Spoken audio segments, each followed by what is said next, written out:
Olá, sejam bem-vindos ao 45 Graus. O meu nome é José Maria Pimentel. O ato de dormir é tão essencial quanto comer ou respirar. E, no entanto, tantas vezes o subestimamos ou relegamos para segundo plano nas nossas vidas agitadas. Quem nunca disse algo do tipo dormirei quando estiver morto? Mas a verdade é que o sono é fundamental para a nossa saúde física e mental e é um dos pilares do nosso bem-estar. Talvez até alguns de vocês, ao ouvirem este episódio, estejam a pensar em quantas horas de sono conseguiram na noite anterior ou quantas gostariam de ter tido. Para nos ajudar a compreender melhor a ciência do sono, convidei a médica Teresa Paiva, que é a grande referência portuguesa na área da medicina do sono e alguém que, como digo logo no início da nossa conversa, já queria trazer ao 45 Graus há muito tempo. A convidada tem uma vastíssima investigação nesta área que alia a uma grande experiência clínica. Falámos a propósito do seu livro mais recente, chamado O Meu Sono e Eu, Mitos e Factos.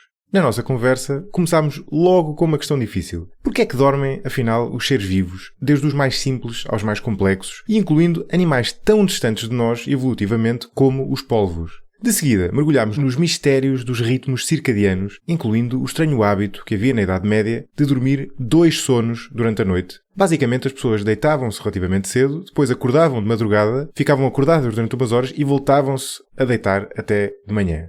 Falámos também dos desafios, estes bastante mais característicos da era contemporânea, de ser um notívago no mundo dominado pelo paradigma matutino. Explorámos também os prós e contras da sesta e os erros mais comuns que cometemos relativamente ao sono e que comprometem quer a quantidade, quer a qualidade do sono que dormimos. Mas será que esta é a principal causa das nossas dores relativas ao sono? Ou será que a maior causa da nossa falta de sono não são os nossos hábitos, mas sim um problema maior, estrutural dos tempos atuais, uma epidemia, para usar a expressão da convidada, de falta de sono, causada por vários fatores da era atual, desde o acelerar do ritmo da economia à overdose de estímulos por todo o lado, desde a televisão aos ecrãs. A verdade é que as estatísticas sugerem que é mesmo assim e que se dorme cada vez menos no mundo desenvolvido, sendo que Portugal é um caso particularmente agudo desta tendência. A convidada, como disse, defende esta tese e certamente é verdade que a maioria das pessoas devia dormir mais horas por noite do que dorme de facto. Mas tentei aqui fazer um pouco de advogado do diabo, que é algo a que vocês já estão habituados no 45 Graus. Há várias razões que me levam a ter algum ceticismo em relação a esta tese, embora concorde no geral. A principal é que, sendo o sono uma necessidade tão básica, é preciso uma confluência particularmente grave de vários fatores para que se crie na sociedade uma privação de sono tão sistémica e tão aguda. Mas enfim, isto é uma questão quase de políticas públicas. Voltando à ciência do sono propriamente dita, desvendámos também os mistérios das fases do sono, REM e não REM, e o fascinante mundo dos sonhos, que nunca deixa de nos fascinar e produzir uma série de literatura, desde a mais séria àquela mais, digamos, imaginativa. E para aqueles, eu incluído, que procuram formas de otimizar o sono, perguntei também à convidada a sua opinião sobre os populares sleep hacks, truques para dormir melhor, e até que ponto é que cada um deles realmente funciona. Esta foi por isso uma conversa recheada de conhecimento, mas também de dicas práticas que todos podemos aplicar nas nossas vidas. Por isso, acomodem-se bem na vossa cama, ou sofá, ou cadeira, fechem os olhos por um instante e preparem-se para ser despertados para o fascinante mundo do sono. Deixo-vos com Teresa Paiva.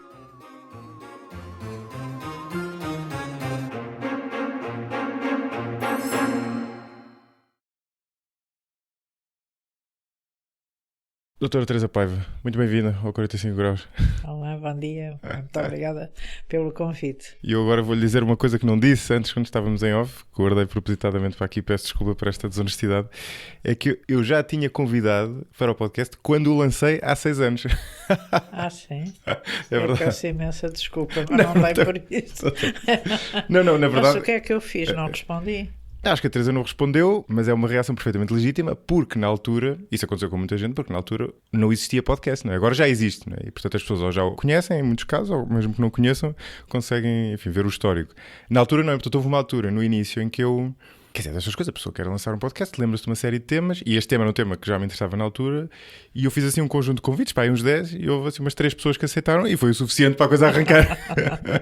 Mas o que é engraçado... Lá, mas não me lembro de todo. Mas eu não estou a dizer isto para pedir desculpa, estou a dizer isto que é uma história engraçada, e sobretudo é uma história que liga a outro aspecto importante para mim no 45 Graus, que é o facto de eu gostar de fazer episódios perenes, digamos assim, ou seja, que possam ser ouvidos 5, 10 anos depois. E este tema é a prova provada de que isso é possível, porque o episódio que nós vamos gravar hoje vai ser basicamente o que teríamos gravado há 6 anos, Quer dizer, com alguma investigação nova que tenha surgido, e enfim, vamos assumir que o anfitrião também tem algum traquejo que não tinha na altura. Mas de resto é exatamente o mesmo, não é? Porque são temas que não perdem cuidado, não é? Perdem cuidado. Portanto, 6 anos depois, aqui estamos nós a falar sobre o sono. Enfim. Não, e sobretudo foi um tema que já me interessava há muito tempo, sempre me interessou, e devo dizer que não encontrei ao longo destes anos convidado melhor, portanto... Muito obrigada, muito obrigada. Aqui estamos 6 anos depois. Então, para começar, eu acho que temos que começar pela evolução, não é? Ou seja, porque é que os seres vivos dormem, porque é que os animais dormem, não é? Porque é que nós, enquanto animais, dormimos? Porque é que a evolução criou esse mecanismo? É uma espécie de um super repouso. Portanto, os animais começaram por ter períodos de atividade e repouso. E depois, portanto, é necessário sempre fazer um restabelecimento de funções. E para fazer um restabelecimento de funções é necessário pausa, não é? Portanto, o repouso são pausas. E os animais têm pausas, quer dizer, as moscas pousam, quer dizer, os pássaros não andam sempre a voar, etc. Claro, por aí claro. fora, não é? Nos animais aquilo foi tornado como um super repouso em que se faziam mais coisas do que parar. E, portanto, no sono fazem-se coisas para além da paragem e do restabelecimento das funções. Quer dizer, controla-se uma data de funções e regenera-se, não é? Portanto, há um controle, uma regeneração e uma inovação. Quer dizer, portanto, isso ajuda sempre à sobrevivência. Essa é a grande vantagem dos animais, percebe? Portanto, a teoria que está a propor é que o sono surgiu a partir do repouso. O sono surgiu a partir do repouso e tornou-se um super repouso. O paradoxo aqui é que é um repouso com um custo, não é? Porque enquanto o repouso normal não implica perda de atenção, o sono implica, enfim, no nosso caso implica perda de consciência, mas mesmo em seres vivos mais simples implica alguma perda de funcionalidade, não é? Quer dizer, implica perda de funcionalidade e implica risco para lidar com os predadores. Exatamente. Mas está a ver, apesar disso tudo, o benefício é tão grande que ele persistiu e foi propagado de espécie em espécie. Portanto, quer dizer, é um super repouso ultra benéfico e que ultrapassa os riscos que existem por podermos ser atacados por predadores. E terá alguma coisa a ver com... Quer dizer, tem certamente, mas quanto tem a ver com a noite? Ou seja, num mundo onde não houvesse noite, os animais dormiriam também? Onde não houvesse escuro, não é? Os animais parecidos com os nossos, garantidamente. Agora, poderia ser, era diferente. O haver noite tem que ver mais com os ritmos circadianos. E os ritmos circadianos existem nas bactérias. E existem praticamente desde o início da vida na Terra. Portanto, as primeiras que se pensa que as primeiras bactérias que produziram ritmos circadianos chamam-se bactérias azuis, ou cianobactérias, eram azuis, e isto acontece quando ainda não havia oxigênio na Terra. E essas bactérias azuis perceberam que quando se multiplicavam durante o dia, apanhavam o sol de chapa, não é? Não havia sombras, apanhavam o sol de chapa e havia mitoses, portanto, mitose, a divisão corria mal. E então passaram a propagar-se de noite. E esse pensa-se ser o primeiro ritmo circadiano que existiu. Curioso. E depois, essas ditas cianobactérias terão feito duas coisas fundamentais, que foi desenvolver esse ritmo circadiano e produzir oxigênio.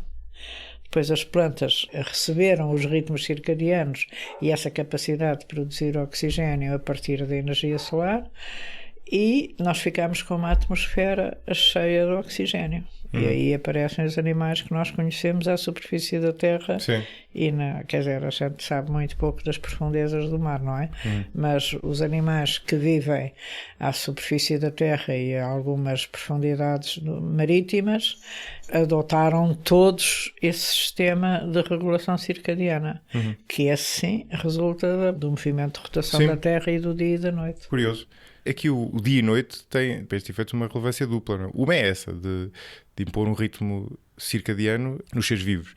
E a outra, quando falamos de espécies passíveis de ser predadas, não é? É que à noite estão muito mais seguras. Ou seja, uma gazela pode dormir à noite porque à partida tem muito pouca probabilidade de ser caçada, mas se não houvesse noite, daí a minha pergunta de há bocado, se não houvesse noite isso já seria bastante mais difícil, não é? Se não houvesse noite, quer dizer, ela seria sempre caçada, portanto teriam outros mecanismos de defesa e de sobrevivência, percebe? Sim. Mas perguntando de outra forma, se não houvesse noite, vamos congelar o ritmo circadiano na equação, se não houvesse noite, os animais dormiriam de forma diferente? Provavelmente aos bocadinhos. Provavelmente de uma forma... Quer dizer, estou a dizer. Claro. Sim, isso é uma conjetura, claro. Portanto, provavelmente de uma forma ultradiana, quer dizer, estavam acordados um bocadinho, dormiam, estavam acordados, dormiam, percebe? Portanto, iam dormindo aos bocadinhos. Tinham um sono ultra polifásico. Exato. Sim, ultra polifásico, exatamente. Até que ponto é que o nosso sono é comparável ao dos outros animais? Não é? Depois já vamos falar das fases do sono, não é? Mas o nosso sono é muito profundo, digamos assim, não é? Caso um sono, somos um ser vivo, não é? Somos um animal que entrando no sono é difícil acordar isso. Quer dizer, todos os animais garantem a sobrevivência durante o sono, portanto nós não perdemos todas as funções. Sim, na verdade, ficamos sempre a ouvir, deixamos de ver, mas ficamos a ouvir e a ter a sensibilidade somestésica e, portanto, térmica e tátil, com certeza, e portanto isso garante-nos alguma forma de sobrevivência, não é? Se entrar um ladrão, a gente acorda. Claro, sim. Na verdade a minha premissa não é 100% correta, não é? Sim, pois. Portanto, o nosso sono é muito parecido ao dos outros animais. Nós temos a mania que somos diferentes, mas somos muito parecidos, sabe? E essa é uma noção que eu gosto de explicar. Nós partilhamos com as galinhas 40% dos genes, com as lesmas outros tantos 40%, com os macacos mais diferenciados, não é? Os chimpanzés, etc., 98%. Portanto, está a ver, que é evidente que 2% fazem uma grande diferença. Nós temos um sono muito parecido com o dos outros animais homeotérmicos. Pois, é isso que eu digo, sanguento, não é? Pois, os animais sanguentos. Portanto, nós temos um sono muito parecido com as aves e com os mamíferos.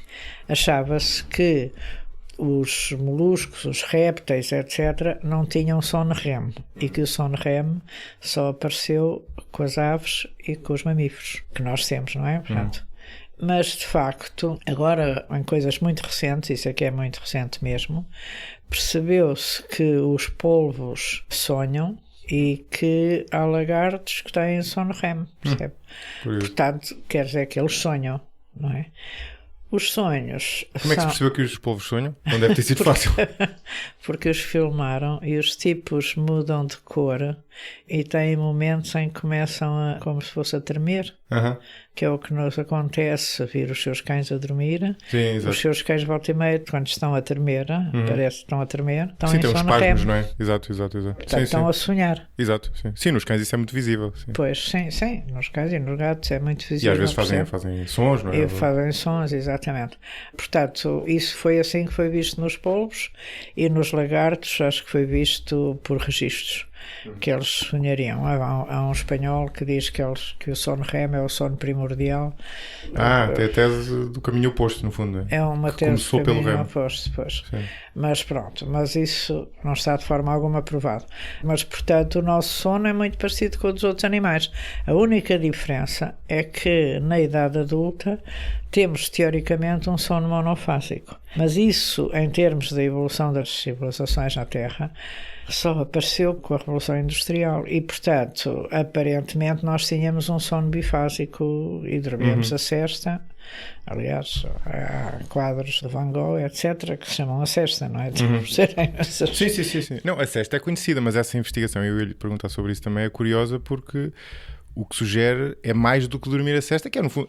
Dormir a sesta é um sono bifásico, mas é um sono com uma grande porção dormida à noite e depois uma espécie de acrescento durante o dia, não é? Mas o que essa investigação histórica propõe é que, historicamente, nós dormíamos um sono bifásico quase 50-50, em que, e se eu estou a contar isto bem, basicamente as pessoas iam se deitar relativamente cedo, bastante mais do que nós, ou seja, com o pôr do sol, dormiam umas, 4 horas, depois acordavam e estavam ali 2-3 horas acordando, e depois voltavam a dormir outra vez. Exatamente, era o primeiro e o segundo sono. Primeiro e o segundo sono, exatamente. E a sexta, portanto, as pessoas dormiam razoavelmente mais, e portanto, o acordar às 3 ou 4 da manhã é, de certa forma, um arquétipo dessa forma de dormir.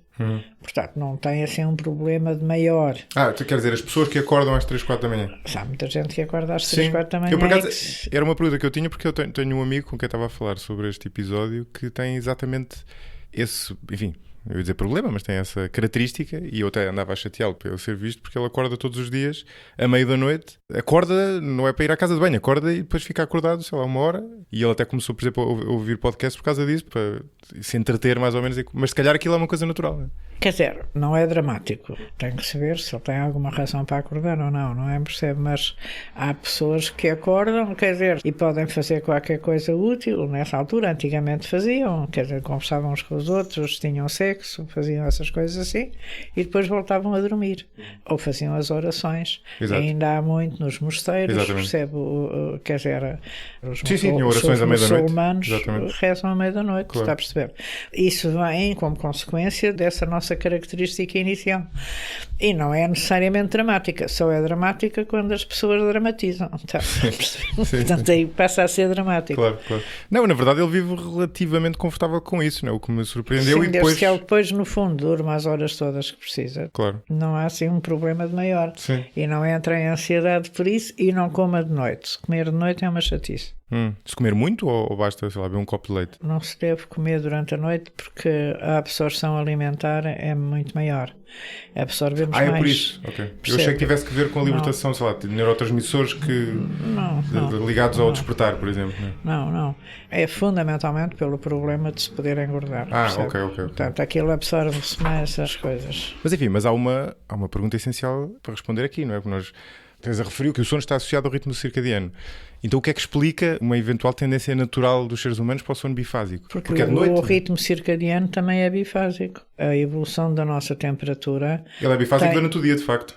Quer dizer, ele durante o dia tem ali um mínimo a seguir ao almoço. Exato. E, portanto, esse mínimo da temperatura cerebral corresponde ao período em que há uma maior propensão para dormir. Não, mas eu não estou a falar do bifásico, que nós estamos mais acostumados, que é uma noite normal e depois uma sesta. Estou a falar deste bifásico histórico de 4 horas, sim. com intervalo mais 4 horas. Quer dizer, o que é que nos faz acordar à meia da noite, não é? Se calhar é o simétrico disso, não é? Pois, quer dizer, provavelmente as curvas que fizeram atualmente da produção de melatonina são feitas em ambientes experimentais. E não são feitas nas casas das pessoas em grandes números de pessoas. Está a perceber? Portanto, a curva que se tem de evolução da melatonina é uma curva em que a melatonina começa a ser produzida por volta das 7, 8 da noite e depois sobe, tem um pico às 4 da manhã e depois começa a descer até a gente acordar. Nós não produzimos melatonina durante o dia, não é? E a temperatura do cérebro tem uma evolução diferente, oposta, não é? Portanto, quando o máximo da melatonina é o mínimo da temperatura cerebral e depois na temperatura cerebral, quando chega à hora da sesta, há um outro mínimo relativo. Portanto, isso é que é o ritmo circadiano da sesta. Portanto, eu acho que, pelo menos eu não tenho conhecimento, que esta coisa do primeiro e do segundo sono tenham sido estudados assim de uma forma... Sim, eu creio que há alguma investigação que foi feita que colocava as pessoas, até acho que era precisamente em privação de luz. Sei lá, em cavernas e coisas do género, que as pessoas naturalmente adotavam, não era? Não, isso quer dizer, quando se está a privar de luz, vai-se sempre adormecendo mais tarde, está a perceber? Portanto, vamos tendo sempre o nosso ritmo circadiano, não é 24 horas, é 24, qualquer coisa. Em algumas pessoas chega a 25 horas. Portanto, se você estiver privado da luz solar, todos os dias vai atrasar, vai ser um desfazamento por causa da duração do seu período circadiano. Portanto, é isso que acontece quando se está às escuras. Sim, curioso. Portanto, a pessoa tem o seu próprio ritmo. Mas isso quer dizer que nós temos ritmos biológicos que são uma enorme vantagem e que as bactérias azuis também têm e as árvores, as plantas também têm ritmos biológicos independentes do ciclo de luz ao longo das 24 horas. E isso dá-lhes uma vantagem biológica muito importante, porque eles autorregulam-se a si próprios, percebe? Sim. Portanto, têm uma maior adaptação a variabilidades. Sim, e podem viver em zonas sem luz. Sim, pois, adaptam-se ao variável. Sim. Já que estamos a falar de ritmo circadiano, isso liga a outra coisa que eu lhe queria perguntar, que tem a ver com o nosso chamado cronotipo, não é? E isso é um tema que eu suspeito que não existe exatamente um consenso, não é? Porque ouve-se muito falar de diferentes cronotipos, ou seja, as pessoas serem mais notívagas ou mais matutinas, mas por outro lado dir-se-ia, quer dizer, estando o nosso ritmo circadiano, ou sendo ele à partida influenciado pelo Sol, pelo menos até certo ponto, deveria haver uma certa uniformidade de cronotipo, não? O que é que diz a investigação? Há mesmo cronotipos diferentes? Há mesmo cronotipos diferentes, graças a Deus. Quer dizer, toda a sustentabilidade dos seres vivos e dos ecossistemas resulta do facto de haver uma grande variabilidade interindividual e interespécies. Portanto, para nós que somos caucasianos, é bom que haja pessoas de raça negra, indiana, chinesa, por aí fora. Está a perceber? Isso é uma enorme vantagem biológica da espécie humana. Assim como com os cães, são diferentes uns dos outros, etc. Claro. Por aí fora. Está a perceber? Sim. E se garante... já fomos nós, no caso dos cães já fomos nós. Sim, nós todos ao contrário, mas são diferentes uns dos outros. Claro. E os animais da mesma raça também têm sempre variações. A variação clássica é uma variação gaussiana, não é? Portanto, você tem a zona média, que ocupa cerca de 70% a 80% dos indivíduos, e depois tem os extremos, que ocupam 10% para cada lado, ou coisa assim. E é isso que se vê nos cronótipos. Isso é uma enorme vantagem biológica. Sim, porque sobretudo no nosso tempo que vivíamos em tribos, permitia que houvesse pessoas Não somos todos iguais. Claro. Permitia que houvesse pessoas que se levantassem logo com o nascer do sol e outras que conseguissem ir para a floresta quando era meio escuro. Exato. Sim, e ficar de vigia, por exemplo. E ficar de vigia, etc. por aí fora. Portanto, a grande variabilidade dos seres vivos entre si, a grande variabilidade interindividual é uma enorme riqueza. E eu digo-lhe isto e insisto nisso, porque os pais das crianças têm que ensinar que quando têm um menino na escola que é diferente dos outros, isso é uma riqueza, não é para fazer bullying ao menino, percebe? Sim, a riqueza da variabilidade é uma riqueza, todos os ecossistemas sustentáveis têm uma grande variabilidade e quanto maior é a variabilidade do ecossistema, mais sustentável ele é.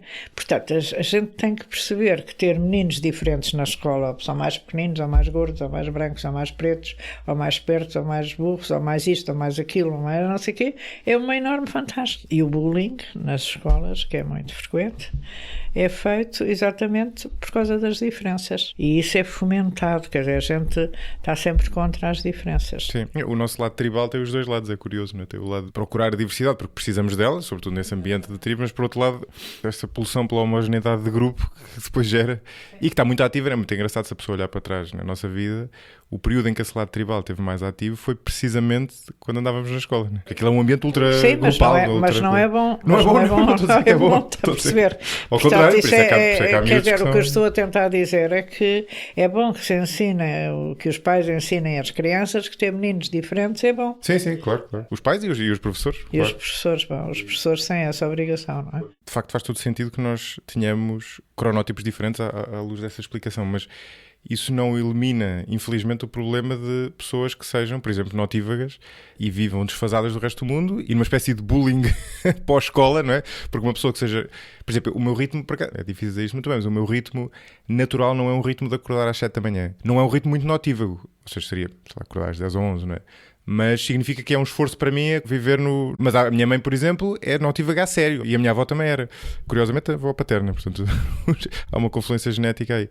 Quer dizer, para elas era difícil. Quer dizer, é um esforço permanente viver no horário do resto do mundo, não é? Eu sou notívaga a sério. E aqui estamos nós de manhã a gravar. Ainda me lembro. Agora, com a idade, fica-se um bocadinho mais matutino.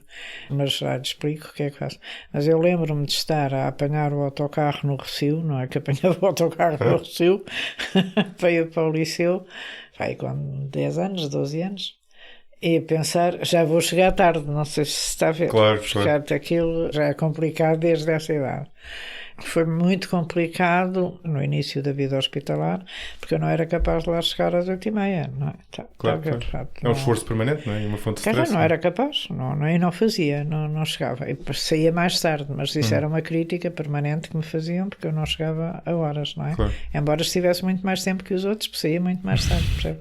Portanto, essa parte foi uma parte que eu aguentei como crítica durante a minha vida profissional hospitalar. Depois, mais velha, já tanto não é? Mas quer dizer, quando era, até aos 30, 40, por aí. Agora, quer dizer, depois assumi-me claramente como coisa e recomendo. A gente nunca deve estragar o nosso cronotipo. Pois. Portanto, o nosso cronotipo, quer dizer, as pessoas matutinas são pessoas bastante mais executivas, mais ativas, etc, etc. As pessoas noctívagas são mais criativas, geralmente. E, portanto, têm uma maior criatividade e têm um maior risco de depressão, não é? Portanto, as pessoas noctívagas. Mas, quando se fala em noctívago, tem que se estabelecer um limite, não é? Quer dizer, para já nós temos todos horários muito tardios comparado com os restantes povos da Europa e mesmo do sul da Europa. E depois temos, para além desses horários tardios, temos horários muito matutinos. Quer dizer, tudo começa cedo. Sim, as pessoas deitam-se tarde, mas a vida começa cedo, não é? E, efetivamente, o que acontece, e atualmente aqui em Portugal, os jovens agora, quer dizer, começam a distrair-se, a ir para a discoteca à 1, 2 da manhã. O que é uma coisa completamente disparatada. Portanto, quer dizer, há uns limites do bom senso. Claro, sim. Quer dizer, uma pessoa noctívaga deita-se por volta da meia-noite, 1 da manhã. Tudo o que seja depois das 2 da manhã já é patológico, já tem uma doença. Está a perceber? Portanto, quem se deita depois das 2 da manhã tem aquilo que se chama um atraso de fase do sono. E o que eu digo é que, exatamente por eu ser noctívaga, sei perfeitamente, eu tenho imenso cuidado com os meus horários, porque se me distrair, deito-me tarde garantidamente. Portanto, eu tenho que estabelecer o limite, tenho que ter o cuidado de dizer agora já chega, não é? Mas isso eu percebo perfeitamente, mas isso é um argumento de ordem prática ou biológico? Ou perguntando isto de outra forma, as pessoas que se deitam às 4 da manhã não estão simplesmente mais para o extremo dessa distribuição gaussiana? Não. Essas já são doentes. Mas porquê? São doentes porque têm 2 tipos de coisas. Nós fizemos um estudo, está publicado, a doutora Cátia Reis, professora Cátia Reis, fez um estudo que é a sua tese de doutoramento. Essas pessoas que se deitam depois de muito tarde, há 2 tipos. Há uns que têm uma produção tardia da melatonina ok, e, portanto, produzem a melatonina mais tardiamente. E há outros que, pura e simplesmente, têm maus hábitos. Ok. Ou seja, no fundo está associado a outras funções fisiológicas ou a desorganização. Desorganização. Assim. Portanto, se você tiver com luz na coisa, tiver não sei o quê, não sei o que mais, quer dizer, eu deito-me calmamente de madrugada se tiver com luz e não sei o que a ver. Claro. Mas o grande problema é que há uma tendência do relógio biológico deslizar para horas tardias. Por isso é que eu estou a dizer que é preciso muito cuidado e a gente estabelecer o limite. Sim. E não se deitar, em princípio, depois da 1 da manhã. E eu durmo assim com as janelas abertas, que é para acordar de manhã, com a luz. Não, isso era o que eu lhe ia perguntar. Ou seja, uma pessoa, portanto, haver diferentes cronótipos, ou seja, haver variabilidade nos cronótipos, pelo menos lá está até certo ponto, é natural. Depois o mundo está standardizado, não é? Portanto, o que é que uma pessoa notívaga, por exemplo, pode fazer para se adaptar ao mundo sem ao mesmo tempo, lá está, estar a primeiro estragar tem que respeitar o seu cronotipo. Portanto, uma pessoa... Nós conseguimos influenciá-lo até certo ponto? Relativamente. O seu cronotipo é como a sua cor de pele e a sua cor de cabelo, não é?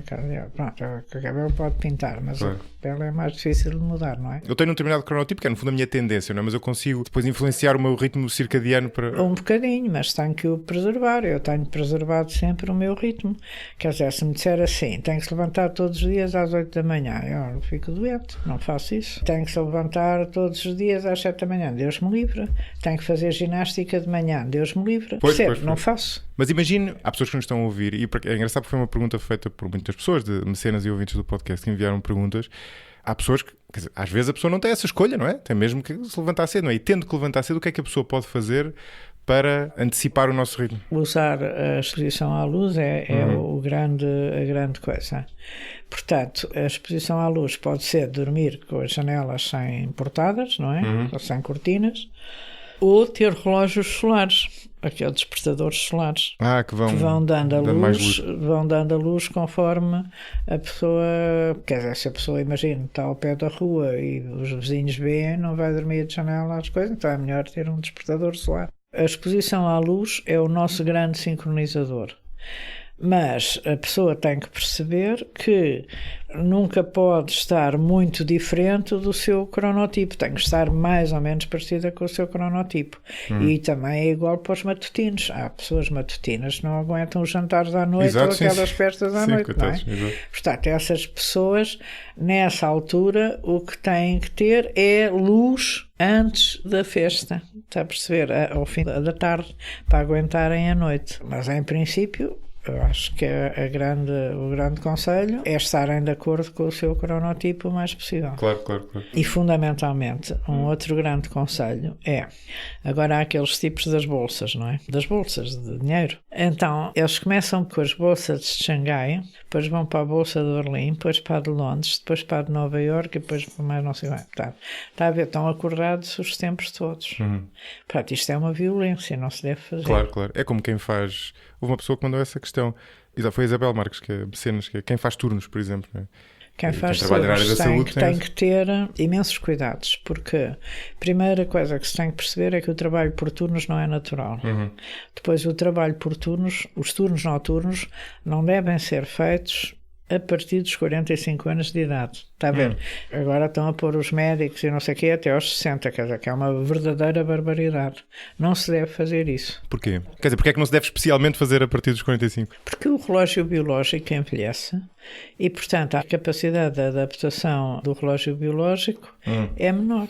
E a pessoa também se torna mais matutina, não é? E a pessoa fica um bocado mais matutina, fica com maior dificuldade de aguentar turnos noturnos, percebe?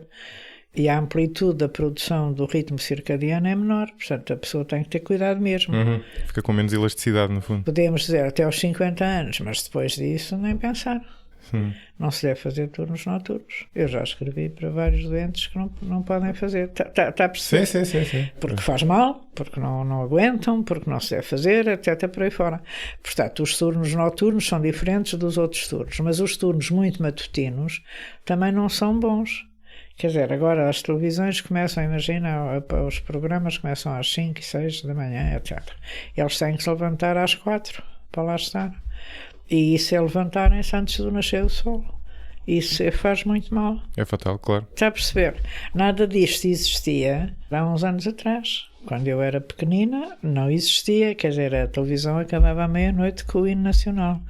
E começava às 8 ou 7 da manhã, ou 8, coisa assim. Agora são programas 24 and 24. 24/7, não é? Quer dizer, como se chama? E eu agora estava a ouvir, lembrei-me de uma questão interessante. Quando nós observamos tribos, sobretudo se não viverem no Equador, senão isto já não é uma variável relevante, como é que o sono evolui com a mudança das estações do ano e, portanto, com a evolução do número de horas de luz? Dormem mais no inverno e menos no verão? Os estudos que existem são em tipos de zonas perto do Equador. Nos Esquimós não sei se há assim tantos estudos, mas o que é certo... Já é... Olá, mais para o norte ou para o sul da África, não é? Já está tudo muito civilizado.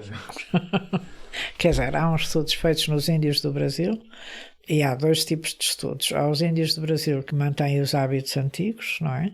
E esses índios têm umas regras de higiene do sono ótimas e dormem bem. E depois há os índios que migram para sítios urbanos, não é? E aí é tudo mau, porque, quer dizer, ficam pobres, bêbados, etc. por aí fora. E os que dormem bem, é monofásico ou bifásico? Não se lembra, se calhar? É bifásico, sim. É bifásico também? Com acordar à meia da noite? Não, bifásico é ter a sesta. Ao acordar à meia da noite não está em termo, não tem nome, que eu saiba. Está bem?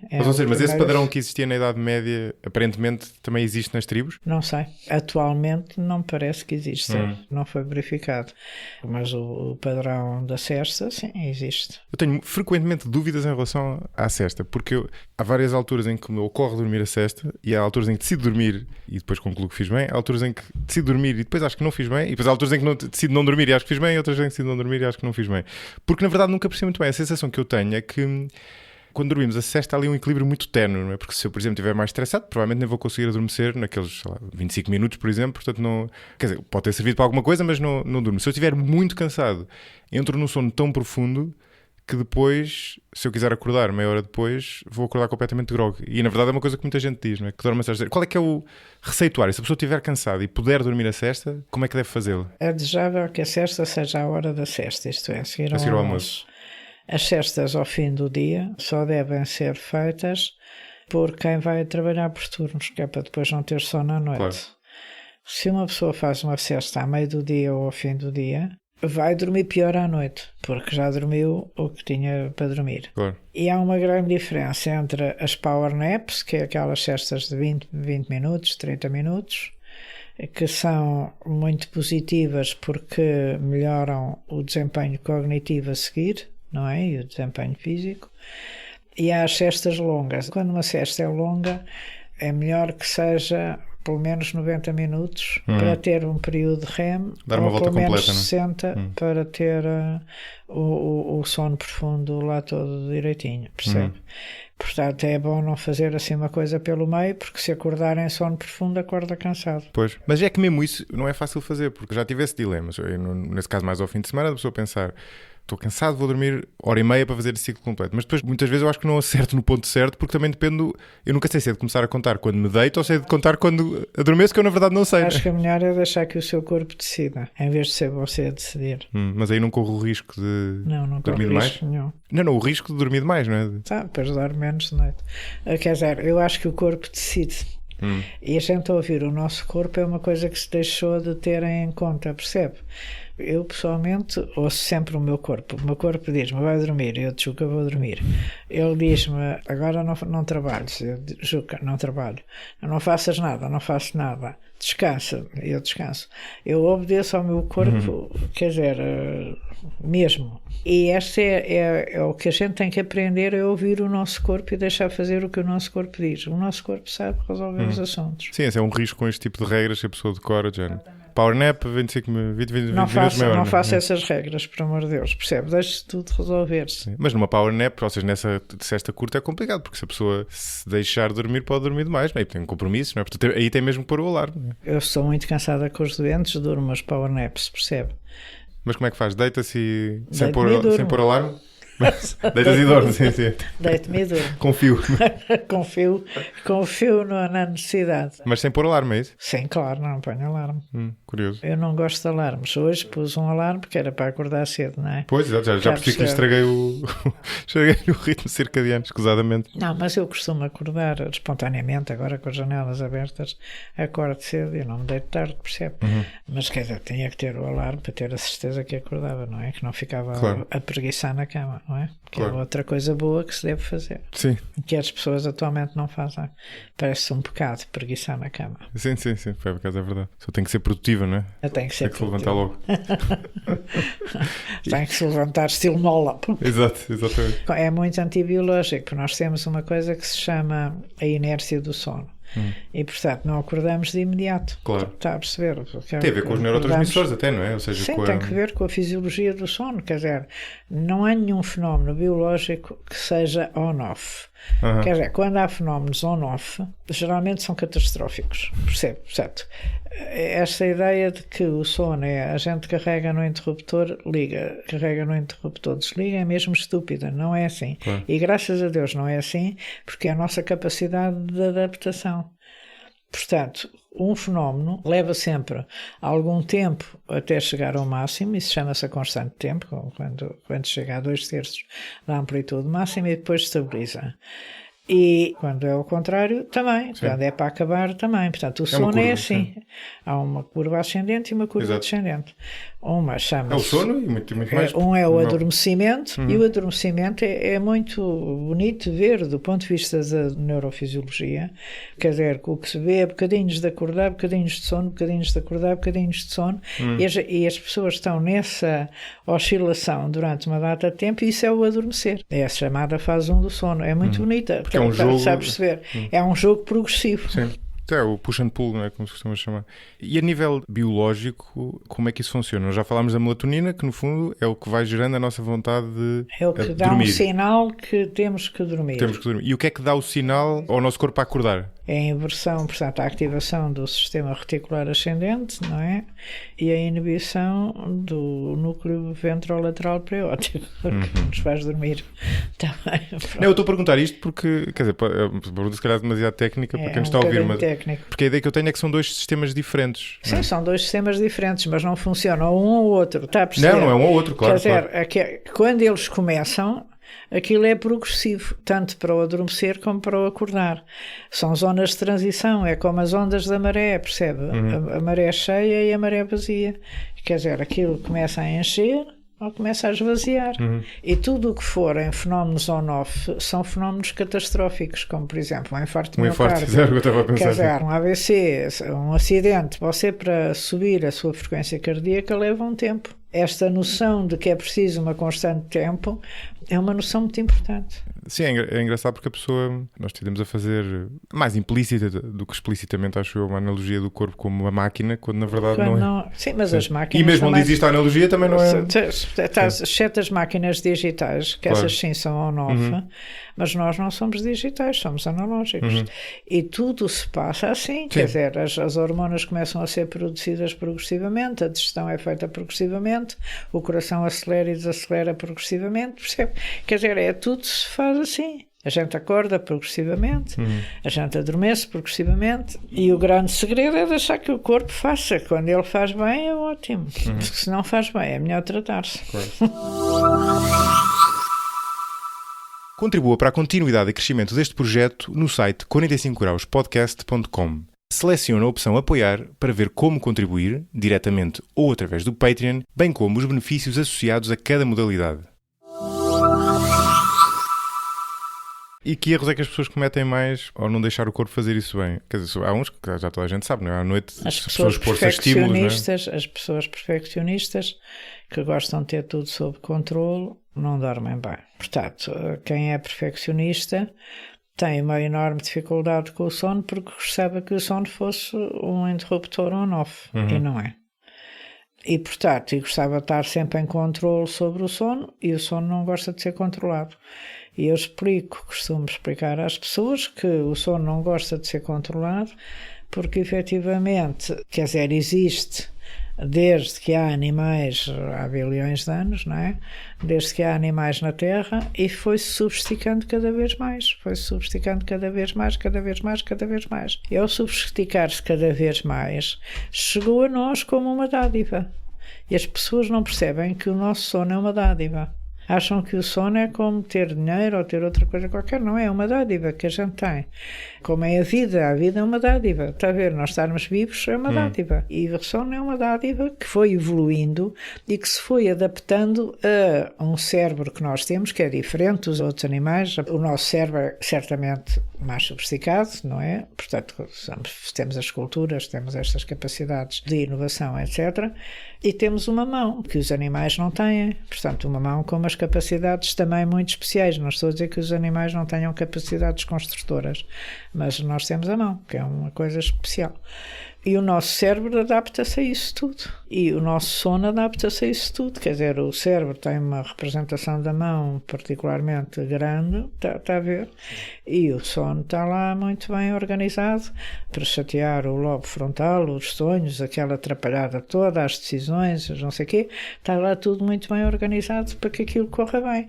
E, portanto, nós temos que perceber que temos que o respeitar. E, portanto, não o vamos controlar, vamos deixá-lo fazer como ele quer. Sim. E eu acho que o sono, atualmente já se sabe muita coisa que o sono faz, mas vai-se descobrir muita coisa que ainda não se sabe. Sim, nomeadamente os sonhos, já lá vamos, ainda vamos falar dos sonhos. Mas é engraçado, eu até estava a falar dos outros animais, uma coisa que é interessante analisar é a variação do tempo de sono entre espécies, e há uma variação enorme. E, por exemplo, se nós olharmos para os nossos primos, nomeadamente para os chimpanzés que já falámos há bocadinho, que são nossos primos, não nossos antepassados, está aqui uma inferência, não é? Mas parece ter havido uma pressão seletiva para dormir menos nos seres humanos, porque nós dormimos bastante menos do que eles. Não é? Claro que nós não temos um antepassado comum, mas é curioso, não é? Quer dizer, nós também trabalhamos mais e fazemos mais coisas. Por isso é que eu digo uma pressão seletiva, é isso mesmo. Pois, é civilizacional.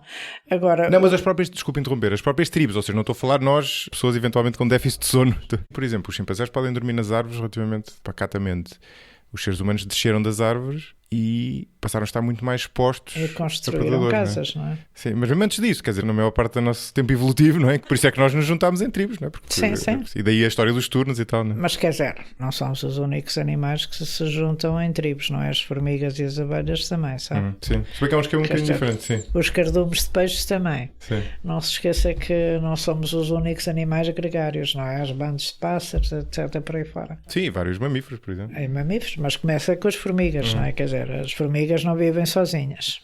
Há uma dúvida que eu tenho recorrente em relação ao sono, e nós falámos há bocadinho, da pessoa às vezes dormindo menos e estar cansada, Até que ponto é que é possível recuperar sono? Isso é possível, com certeza, a gente recupera. Mas recupera ao ponto, ou seja, imagino que eu passo um ano a dormir 1 hora menos do que devia. Depois se eu passar o ano a seguir a dormir 1 hora... Não, isso aí não há essas recuperações. O grande problema de começar a dormir menos do que aquilo que se deve é que pode-se estragar de uma forma definitiva o sistema circadiano e o sistema sono-vigília. Portanto, tem que ter essa noção. Aquilo pode ser estragado, a gente pode estragar como podemos partir um braço ou uma perna, quer dizer, a simbologia é igual. Portanto, aquilo pode ficar partido. E quando fica partido é chato, tem que se consertar, não é? Claro, fica avariado, não é? Fica avariado, tem que se consertar. Portanto, a recuperação com certeza que é possível, mas a recuperação é sempre possível, quer dizer, dentro de uma margem de limites e bom senso. Quer dizer, assim 1 ano e depois passar... O que eu digo é que o grande problema é que depois as pessoas podem perder a capacidade. Primeiro não dormem porque não querem e depois não dormem porque não são capazes. E isto sim, o próprio corpo provavelmente não vai... E isto digo-lhe que acontece mesmo. Sim. Portanto, as pessoas depois não dormem porque não são capazes. Sim. Portanto, é preciso ter algum cuidado com essa brincadeira. Partilha daquela tese de que nós vivemos, quer dizer, seres humanos modernos que vivem em sociedades pós-industriais e em cidades, vivemos numa epidemia de falta de sono? Não é uma teoria, é um facto, não é?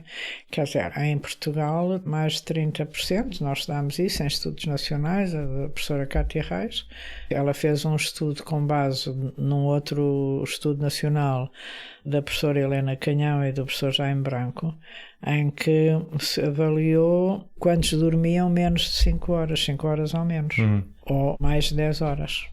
E a percentagem nacional é superior a 30%. Em Portugal? Em Portugal. Sim. Que é e somos dos piores países nesse aspecto, não é? Sim, da Europa. muito maus. Na Europa e no mundo, piores que os Estados Unidos. Nos outros aquilo anda à volta dos 20 e tal por cento. Portanto, 30% é um indicador muito mau. E isto não é uma boa coisa. Portanto, isto é uma verdade.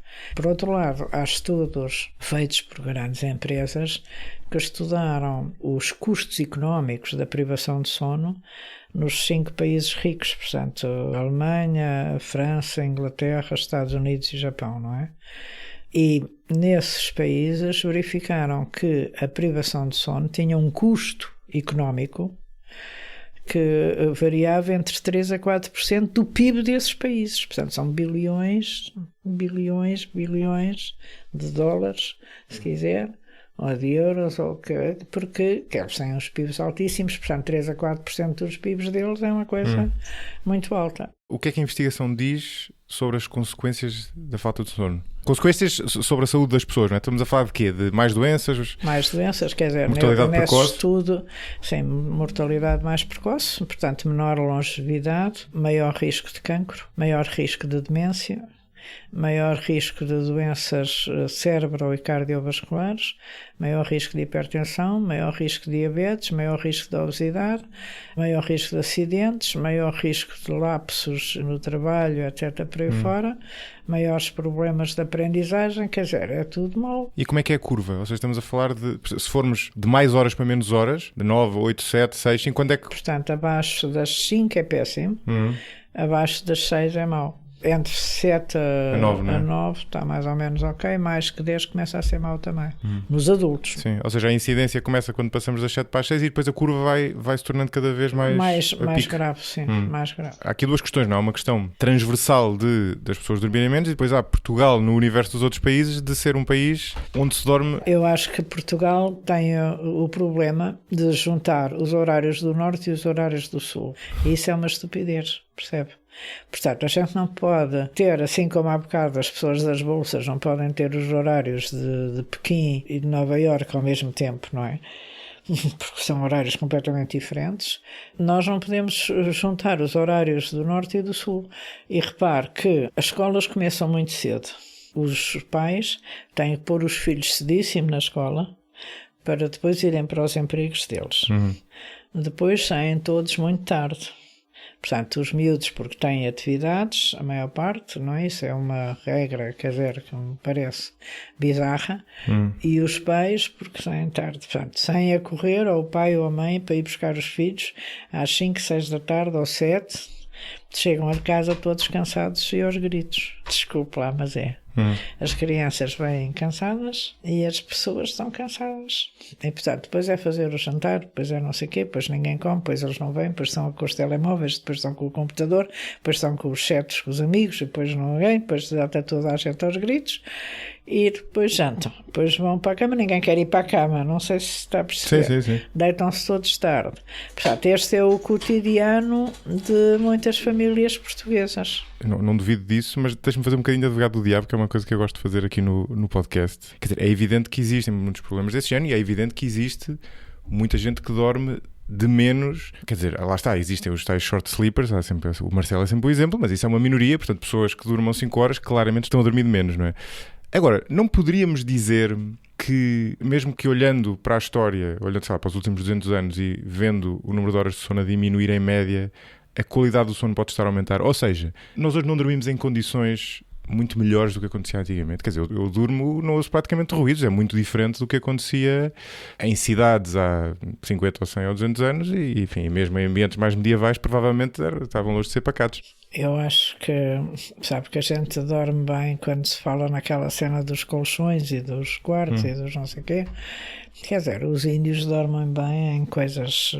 Pois, eu nem estava a falar disso, estava a falar mais do ruído e da luz, mas sim, também há essas questões todas. Essas questões. Hoje em dia temos colchões. E os japoneses dormem também numas coisas, quer dizer, o Japão é o sítio com mais idosos saudáveis no mundo. Dormem assim também numas enxergas, assim, umas coisas. Sim, tradicionalmente. Sim. Portanto, essa noção, se pensar do ponto de vista biológico, o sono, quer dizer, não é muito modelado pelas circunstâncias. O que eu acho que aconteceu, e que foi uma grande vantagem nos últimos tempos, é uma alimentação melhor e, eventualmente, melhores cuidados de saúde. E o que há também é, efetivamente, medicamentos melhores e diagnósticos melhores. Portanto, a medicina evoluiu de uma forma, quer dizer, espetacular neste último século, não é? E, portanto, efetivamente, num século aumentamos a longevidade dos 50, 60 anos para os 80 e tal. Viver mais 20 anos num século é uma coisa fantástica. Agora, isso não quer dizer que... Pois é, o meu ponto é se isso não se aplica ao sono também, não é? Por exemplo, a investigação mostra que a qualidade do sono está correlacionada com o nível de rendimento. Ou seja, as pessoas mais ricas dormem melhor, precisamente por isto que eu falava. Têm casas melhores, são menos interrompidas, não é? Isso com certeza. Melhor isolamento. E têm menos perigos, está a perceber? Ou seja, se fizéssemos uma espécie de... Se você vivesse, quer dizer, em vez de ser aqui, vivesse ali na Serafina, ou naqueles bairros da Amadora, tinha tiros durante a noite, etc. Por aí fora, que aqui não tem, não é? Claro. Portanto, aqui dorme mas ao longo do melhor, tempo também existe essa evolução. Sim, com certeza, não é? Existe essa evolução. Mas eu não penso, quer dizer, é um bocadinho difícil dizer-lhe que o sono, agora dormimos claramente menos do que se dormia no início do século passado, no início do século passado, século XX. Portanto, a gente tem que pensar que, apesar de conhecermos mais, há doenças do sono que são conhecidas desde séculos atrás, não é? As pernas inquietas é conhecida desde 1500 e tal, perceba, 1600 e tal.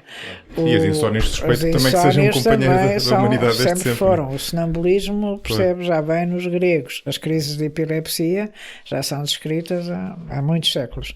Portanto, as doenças já cá estavam, não é? Não são doenças de agora. O que eu acho que é a doença de agora é uma doença cultural. A cultura do século XX, XXI foi boa em muitos aspectos, no sentido em que aumentou o nível de alimentação, o nível de cultura geral das pessoas, etc. Portanto, o nível de vida das pessoas melhorou, a longevidade aumentou, etc. Por aí fora. A saúde, as escolas, as universidades melhoraram todas imenso. O grande problema que nós estamos a defrontar agora, que eu penso que é um problema que leva a que muitas pessoas durmam mal, é o ambiente envolvente.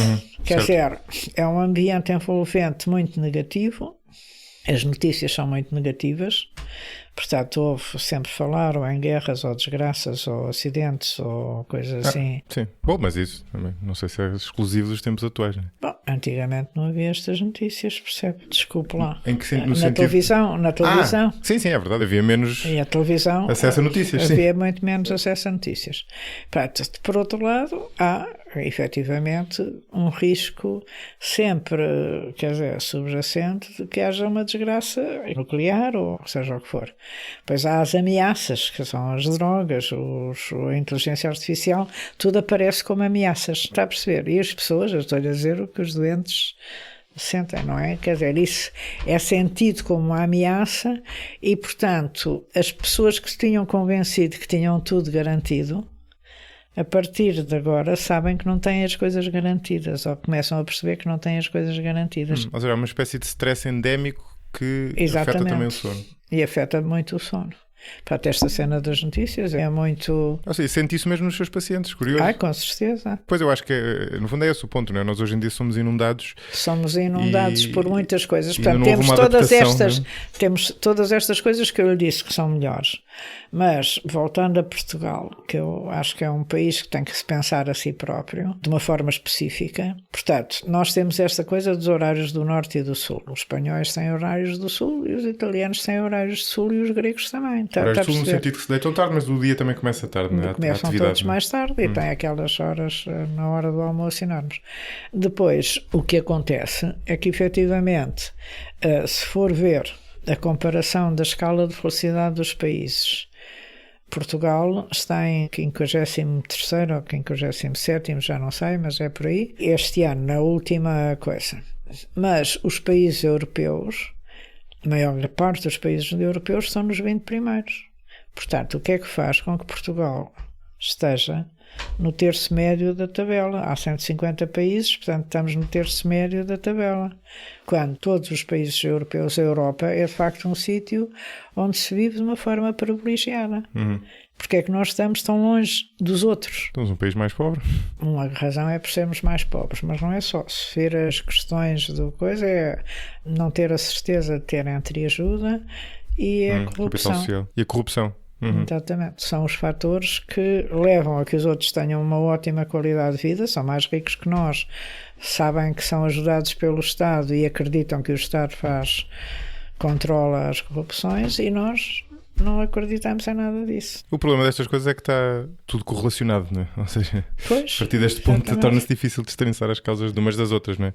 Então, mas vamos voltar ao sono, que provavelmente dito que deixámos há bocadinho, porque ainda não falámos, enfim, de um aspecto essencial, que é como é que o sono funciona, como é que nós dormimos durante a noite e, sobretudo, as fases do sono, não é? Porque o sono é muito curioso porque parecem ser quase dois processos diferentes, não é? Em que há uma primeira fase em que nós vamos... Um processo que se repete, não é? Diferente, e se eu estou a caracterizar isto bem, há uma primeira fase em que nós vamos cair num sono cada vez mais profundo, não é? E depois voltamos a subir um pouco, entramos no sono REM, e este ciclo repete-se, e depois com uma variação curiosa, que é o peso do sono REM vai aumentando ao longo da noite, e este sono normal...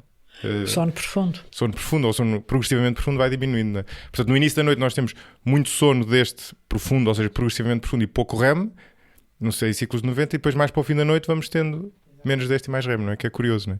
E sabe, onde é que devemos de começar? Qual é a diferença entre os dois? E a Teresa até dizia no início que já não sei, um médico espanhol que propunha que o sono REM tinha surgido antes. No fundo nós podemos estar a falar de quase dois processos biológicos diferentes que calha coincidirem durante a noite e portanto nós chamamos sono a ambos, sendo eles muito diferentes. Quer dizer, a necessidade biológica do sono profundo é fácil de perceber porque é uma fase regenerativa. Portanto, durante o sono profundo são repostos todos os... É o super repouso, não é? É o super repouso, basicamente. E é produzida a hormona do crescimento, portanto, são reparados os tecidos, tudo o que estava mal, etc.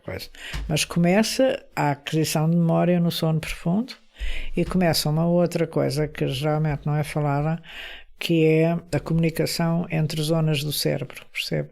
Portanto, durante o sono não REM, há uma atividade ultralenta que permite uma comunicação rápida entre as várias zonas do cérebro. Como sabe, o cérebro, há umas zonas mais frontais que é mais para o pensamento, as parietais que é mais para a mobilidade, as occipitais para a visão, as temporais para a memória, o hipocampo para a memória.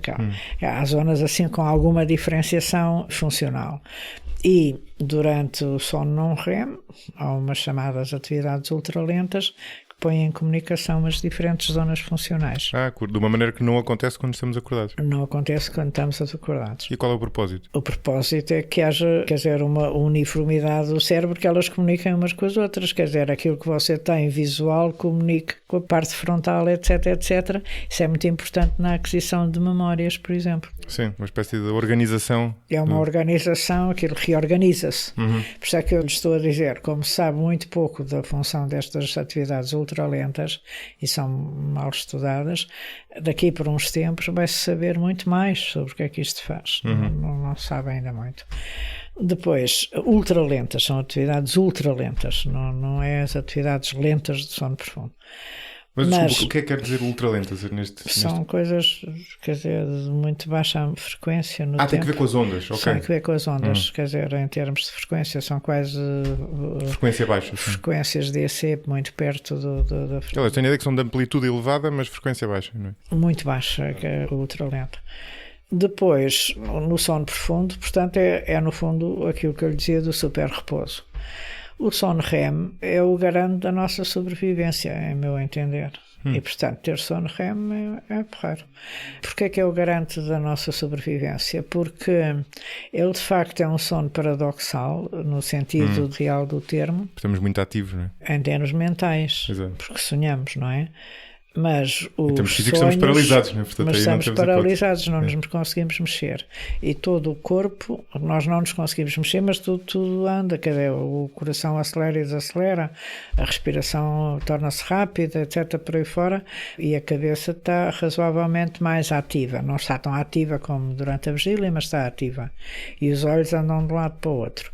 Portanto, nesse sono REM, quando nós sonhamos, e indo agora para os sonhos, para já sabe-se que o sono REM é essencial para 3 coisas: a aquisição de memória, portanto, o fortalecimento da memória, a aprendizagem e a parte de inovação. Criatividade. E o equilíbrio emocional também, não é? Não está associado a... E o equilíbrio emocional, portanto, as nossas emoções. Isso tem tudo a ver com os sonhos. Portanto, pensa-se que o REM é o nosso homeostato emocional. É ele que nos põe as emoções mais ou menos em equilíbrio, percebe? Você não fica nem muito irritado, nem muito triste, nem muito ansioso. Quer dizer, o REM... E daí os sonhos serem, de certa forma, quase um reorganizar de experiências que a pessoa teve. Sim, não é? mas não são só isso. Eu costumo dizer ou explicar aos doentes que os sonhos são nossos amigos. E são nossos amigos. Portanto, os sonhos servem para os animais nascituros, não é? Portanto, os bebés recém-nascidos, os passarinhos que saem do ovo, os animais que saem da barriga das mães, etc. por aí fora, os cães, os gatos, as cabras, essa bicharada toda, têm dentro do ventre das mães deles ou dentro do ovo muito sono REM. A grande vantagem do sono REM nessa altura é que eles vão sonhar com comportamentos que lhes garantem a sobrevivência quando nascem. Está a perceber? Por isso, o pintainho, ver um pintainho a nascer é uma coisa fantástica. Eles saem do ovo assim meio molhados, tchuca, depois lá se coisa. E depois, passado pouco, lá se secam e depois começam rapidamente a depenicar em volta. Portanto, quer dizer, está a ver uma ave, tem que estar rapidamente ser capaz de se mexer. Portanto, ela sonhou, quando era, digamos, o feto dentro do ovo, sonhou com o que é que devia fazer, senão não era capaz de fazer aquilo. Curioso. Sim, quer dizer, aquilo vem... No caso deles vem diretamente dos genes, não é? Nós temos poucas coisas que venham diretamente dos genes. Aliás, das únicas, acho que é o I. Por exemplo, os bebés sabem mamar logo, não é? Sabem mamar logo, exatamente. Sabem chorar. Exato, sabem chorar de uma forma que leva a que a gente vá correr atrás deles. Sabem agarrar-se, percebe? Eles têm aquele reflexo. Exato. Com imensa força, aliás, não? Tem uma força brutal. Nascem com os comportamentos necessários à sua sobrevivência, está a perceber? E os pintainhos ensaiam também durante o sonho no REM, curioso. Quando estão no ovo, inovo ou inútero, está a perceber? Os pintainhos, as aves, não é? Quer dizer, todos eles saem assim meio esfrangalhados, está a perceber? Neste caso, literalmente, não é? Não, é que é muito bonito ver. E depois, quando somos adultos, Também sonhamos com coisas que nos asseguram a sobrevivência ou a resolução dos problemas. Portanto, há aquela frase que é: o travesseiro é bom conselheiro. Eu atualmente nunca decido qualquer coisa num dia, decido sempre no dia a seguir depois de dormir, porque se decido melhor, percebe uma forma mais tranquila. Sim, eu por acaso também uso essa prática. Essa prática, pois, é uma prática muito inteligente. Mas tem epifanias? Eu não tenho provavelmente epifanias, é mais porque... Não é epifanias. É mas há quem tenha, não é? Há quem tenha... Não, aquela há história da epifanias, pronto, mas isso é outra coisa. Não, eu já estou a usar o termo incorreto, ou seja, há quem acorde com a solução, digamos assim, não é? Aquela história da criatividade. Eu não, mas a gente acorda e sabe, olha, vou fazer assim. Mas no dia a seguir pensa-se melhor, sempre. Depois de ter dormido sobre o assunto, aliás, há essa frase. Mas imagino que a pessoa tem um trauma, não é? Portanto, a coisa mais simples de falar é as violações, não é? A pessoa vai sonhar com um agressor que não é necessariamente o agressor que a agrediu, não é de certeza, nem o fenómeno é a violação que sofreu exatamente em sentido físico, é uma coisa parecida. E ao sonhar com isso, está a arranjar estratégias de sobrevivência para garantir que ultrapassa o problema. E, portanto, os sonhos são assim, quer dizer, o sonhar com uma coisa a seguir a um trauma é positivo e pode servir para a resolução do problema. É evidente que depois há aqui assim um ponto de viragem em que o pesadelo se torna ele próprio problema, não é? Pesadelo recorrente, e, não é? portanto, o pesadelo recorrente com aquela coisa quer dizer que a pessoa não resolveu o problema, mas, nesse sentido, os sonhos são, quer dizer, mecanismos importantes para a nossa sobrevivência e para a nossa resolução de problemas, não é? Sim. Portanto, há aquelas coisas das obras que foram descobertas a dormir, a sonhar, etc. por aí fora, são inúmeras. Não é? Sim, era disso que eu falava, infelizmente nunca me aconteceu. Estou à espera do dia em que tenho uma epifania desse género. E nós falámos da diferença entre o sono não REM e REM, e pronto, já explicou que eles têm funções diferentes, mas eu ainda não consigo perceber porque é que a porção de cada um muda ao longo da noite, não é? Porque é que nós começamos mais com não REM e menos com REM? Porque um tem que ver com a homeostase do corpo e o outro tem que ver, se calhar, com o ritmo circadiano. Sim, tem uma resolução mais de sobrevivência, percebe? O REM. O REM. Mais cognitiva, mais emocional. Mais cognitiva. E mais emocional. Portanto, é bom que a gente acorde com aquela atrapalhada toda cá em cima. E diga uma coisa, já foi feita alguma investigação sobre os efeitos da privação de cada um? Sim, isso já foi feito muito. A privação do sono profundo vai dar um rebound, de ambos dá um rebound. Portanto, eles são chamados os sonos nucleares. Isto tem muita importância porque há muitos psicofármacos ou fármacos para dormir que efetivamente afetam estes sonos. Percebe? Pois, exato. Eu que sou muito sensível a isto, vejo sonos de pessoas com cheias de medicamentos e aquilo é um susto. Portanto, ambos, quando é privado, há um rebound a seguir. Quer dizer, a pessoa tem mais sono profundo a seguir ou tem mais REM para compensar. Portanto, são tão importantes que são compensados. Curioso. Quer dizer, se você fizer uma privação só de sono profundo, a seguir tem mais sono profundo. E se eu, por exemplo, portanto, num dia em que eu tenho que acordar mais cedo e, portanto, tenho sobretudo abdicado de REM, na noite a seguir vou tender a compensar mais... Vai ter mais REM, provavelmente, se fez uma privação de REM, sim. Por acaso estava a lembrar de uma dúvida que eu tenho há muito tempo, que talvez esteja relacionada com isto duplamente, tanto pelo facto de termos mais REM no fim da noite, como pelo lado da compensação, que é, eu nas férias noto que tenho mais sonhos. Sobretudo notava isto antes das minhas filhas, porque infelizmente agora não consigo dormir tanto como dormia antes. Mas quando não tinha filhos, notava que era como se o cérebro, e eu até chamava aquilo meio a brincar a desfragmentação do disco, que é uma analogia que se perdeu um bocadinho, porque atualmente os discos dos computadores já não funcionam assim, mas antigamente havia aquele, não sei se se lembra, havia um software que desfragmentava o disco. E o desfragmentar era basicamente organizar ali a memória. E eu sentia muito isso quando estava de férias. Isso é porque nos fins de semana ou nas férias a pessoa faz um oversleep e quando vai dormir mais durante a manhã tem sempre mais REM. Exato. As pessoas tiveram mais REM, por exemplo, durante o Covid, mais sonhos, porque dormiam até mais tarde, tinham mais REM. Está a perceber? Isso é fisiológico. Sim. E portanto, se você dormir até mais tarde, dormir de manhã, tem mais REM. Pois. E aliás, a Teresa diz uma coisa engraçada no livro que encaixa perfeitamente aqui, eu nunca tinha pensado: quem dorme melhor lembra-se menos dos sonhos. É curioso, faz todo sentido. Não acorda. Não acorda. E eu de facto não me lembro muito de sonhos, portanto presumo que seja bom sinal. Vou assumir que é bom sinal neste sentido. Mas também há a inversa, que as pessoas com muitos psicofármacos e coisas deixam de sonhar e depois quando começam a melhorar, começam a sonhar, percebe? Porque os psicofármacos prolongam o sono não REM, é isso? Retiram o REM. Retiram a o maior REM. parte deles retiram o REM. Depois começa-se a melhorar e começam a reduzir os remédios. Porquê é que retira o REM? Porque o REM é bom, mas também é mau. Quando a pessoa está muito deprimida, tem mais sono REM. Está a perceber? Portanto, os sonos é bom não ter nem a mais nem a menos, não é? O sono profundo é bom, mas ter a mais faz mal. Claro. O sono REM é bom, mas ter a mais faz mal. Sobretudo, e em ambos faz mal também ter a menos. E aliás, até há uma terapia que eu descobri na preparação deste episódio que desconhecia, que é muito contraintuitiva para a depressão, que é precisamente a deprivação de sono. De sono, exatamente. No princípio, quando eu era novinha, fazia-se isso, percebe? E como não havia psicofármacos eficazes, o primeiro tratamento para a depressão era fazer uma privação de sono, porque os indivíduos deprimidos, com depressões graves, as depressões chamadas depressões major, têm longos episódios de REM. Aquilo é um susto de ver. Uma pessoa estar 1 hora em REM consecutiva é uma coisa violentíssima, do ponto de vista biológico, percebe? E tem aquilo muito mais cedo. Quer dizer, tem o REM ao fim de pouco tempo de estarem a dormir. Sim, portanto, tem o REM desregulado, no fundo, não é? É um REM desregular. Muitos dos antidepressivos foram feitos para as depressões majoras, etc., e atuam sobre o REM. Engraçado. Pois, e portanto, inicialmente, não podendo fazer de outra forma, o que se Privar fazia era acordar as pessoas.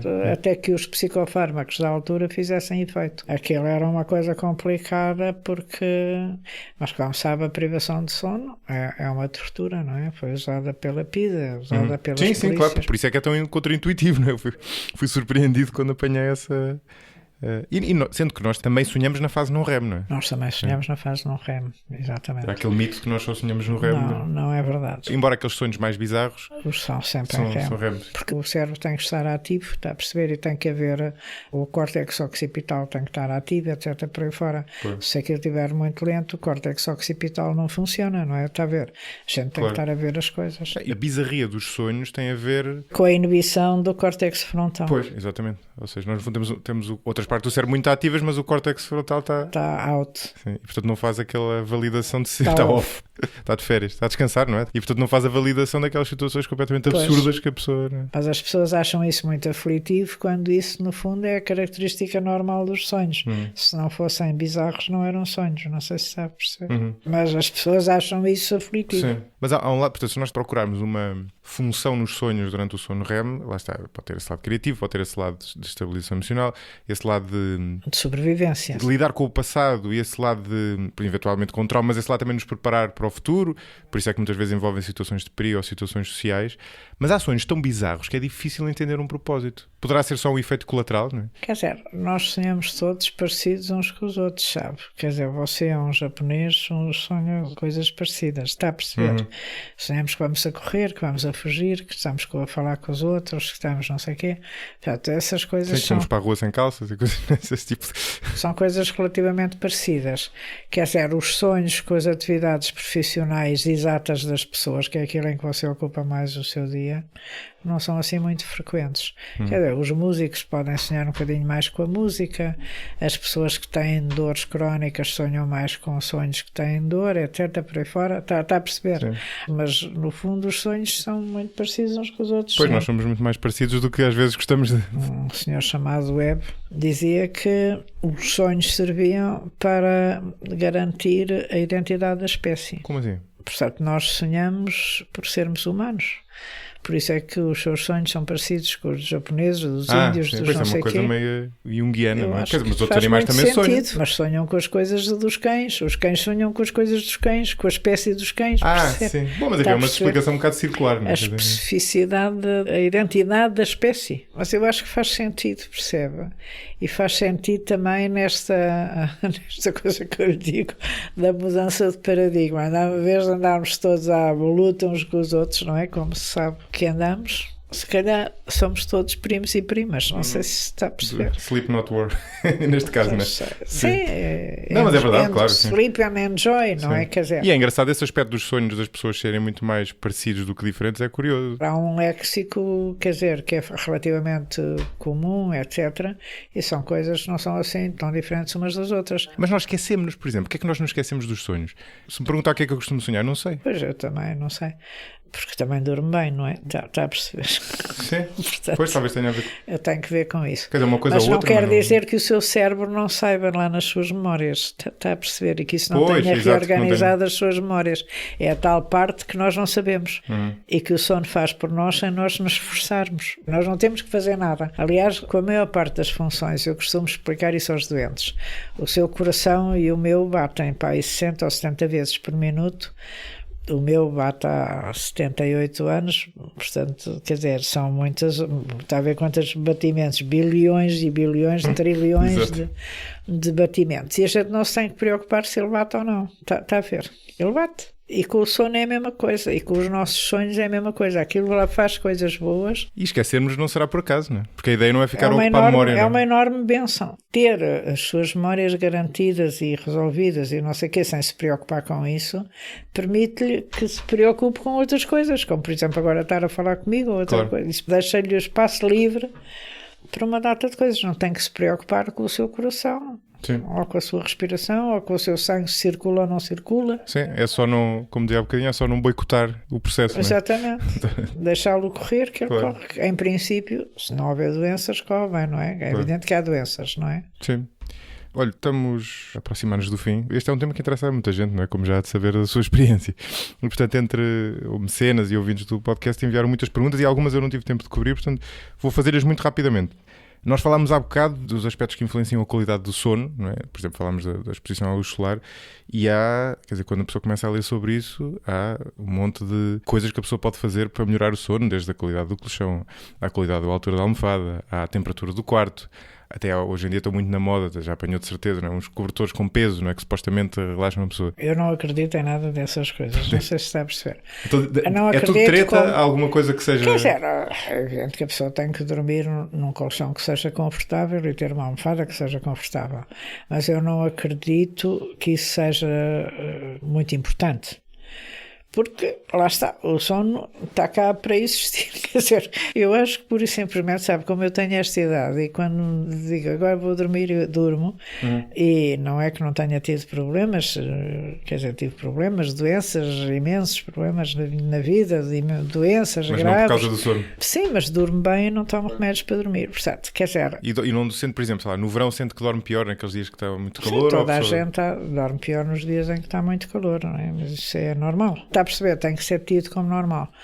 Agora, eu não acredito que essas coisas sejam fundamentais, a não ser para certas pessoas. Quer que eu diga?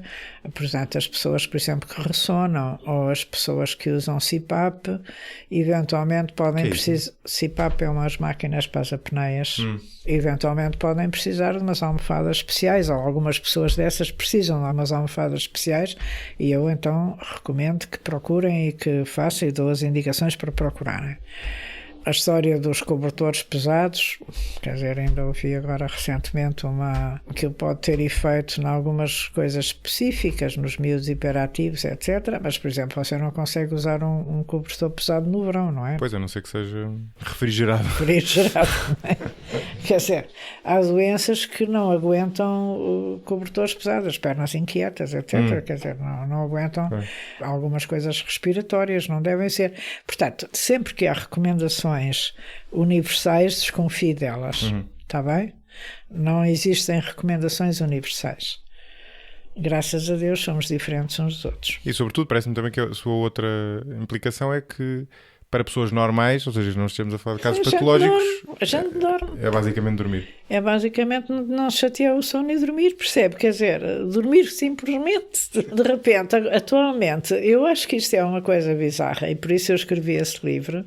Quer dizer, as crianças em princípio dormem mal. Ora, de facto, o que é certo é que uma criança saudável em princípio dorme bem. Um bebê saudável em princípio dorme bem. Mas há um certo dormir mal que se calhar faz parte da natureza humana até certo ponto, ou seja... Quer dizer, a gente dorme mal em determinadas circunstâncias não tem importância nenhuma. É como ter sede, não é? Há alturas do dia em que tenho sede.